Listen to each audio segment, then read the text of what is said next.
यो कुलमान घिसिङ भन्ने ल मान्छे ल ल ल सुरेश आजको ल परिस्थितिको बारेमा तिमीलाई के भन्नु छ ल भन ल। मलाई साह्रै दुःख लागिरहेको छ।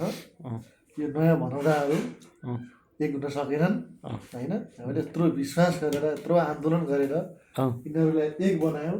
यो देशको विकास होला, देश परिवर्तन होला, उम्, हामी आफ्नो बच्चा बच्चीसँग सँगै बसौँला खाउँला पिउँला भन्ने आश यत्रो थियो उम्, है। हामीलाई फेरि आज अहिले पनि फेरि आज हामीले परदेशकै ठाउँमा जानु बाध्य बनायो। गुम्बामा पारे, अँ। फेरि हामीलाई परदेशमा जान पारे। हामी यहाँ परदेशमा आज हुन चाहिँ के भयो ल ठ्याक्कै आज आज हुन चाहिँ के भयो भन्दाखेरिमा चाहिँ आज धेरै ठुलो घात भयो। गुम्बाले ठुलो घात गर्नुभयो अँ, होइन। हामीलाई धोका दिनुभयो।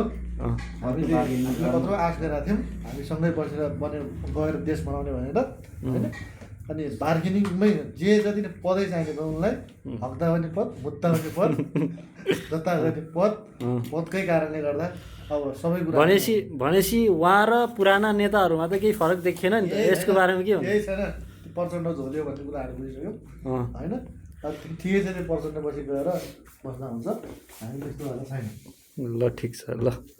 सुसन्ता अरू केही भन्नु छ तपाईँलाई खाना खाँदै? केही छैन यसलाई खाना राख्ने यसलाई के मतलब ल ठिक छ है, कुरो यस्तै हो होइन। बुझ्नु सबै कुरा मैले भन्नुपर्ने कुरा जति हाम्रो मित्र कमरेड कम्प्लेन्ट बनाएर पर हाजावादी हो। बाँकी जनताको ठुलो आश थियो।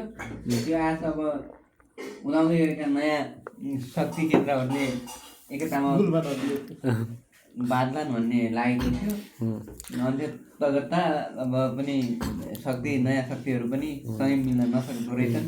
हामी चाहिँ वास्तवमा चाहिँ हामी चाहिँ एकदमै